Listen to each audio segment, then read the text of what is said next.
బాగా ఆలోచించండి. నువ్వు సంతోషపడాలి. నువ్వెందుకు సంతోషపడుతున్నావో నీకు తెలియాలి. ఏవండీ? మార్కులు తక్కువొచ్చాయని ఎవరైనా గెంతుతున్నాడు అనుకోండి, సంతోషపడుతున్నాడు. ఏమంటావు నువ్వు?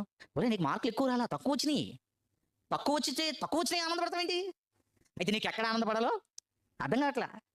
ఏవండీ? ఏ ఆడపిల్ల పెళ్ళైనా పీటల మీద పెళ్లి జరుగుతున్నప్పుడు ఆగిపోయిందనుకోండి, ఆ పిల్ల లేసి గెంతులేస్తుందనుకోండి, "ఏయ్! నా పెళ్లి ఆగిపోయింది" అంటుందనుకోండి, ఏమంటారు?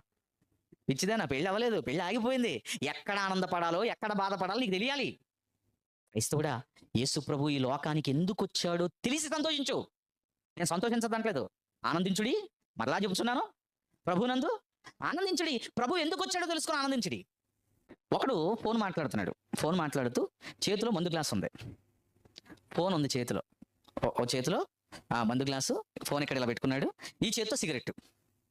ఫోన్‌లో చెప్తున్నాడు ఏమని? బావా హ్యాపీ క్రిస్మస్. దేనితోటి? యేసు ప్రభు వద్దన్న మందు, యేసు ప్రభు వద్దన్న చెడ్డ అలవాట్లు. భార్యతో అంటున్నాడు, పండగ పూట కూడా తాగనివ్వా. అబ్బబ్బబ్బబ్బా! అంటే ఇప్పుడు పండగ ఎందుకొచ్చింది? పండగ ఎందుకొచ్చింది? ఈళ్ళు ఎలాంటోళ్ళో తెలుసు. ఈళ్ళు మరీ గొప్పోళ్ళనమాట. భర్తల్ని ఎంత ప్రేమిస్తారంటే, ఒక ఆవిడ అంటుంది, "పండగ పూటే కదయ్యా!" అవునా? పండగ పూటే కదా! తాగనిస్తావా కొంచెం? సంతోషంగా ఉండాలి గదండీ! అవునా? కొంచెం చక్కగా భోజనం చేసి అందరూ కూర్చొని తిని అంటే అది మన ఆనందం. మరి ఈళ్ళ ఆనందం? ఈళ్ళ ఆనందం సెపరేటు. ఇప్పుడు మీరు ఆలోచించండి. ఈ విషయం తెలుసుకోవాలా వద్దా? యేసు ప్రభు ఎందుకొచ్చాడో తెలియకపోతే ఏంటి ఉపయోగం?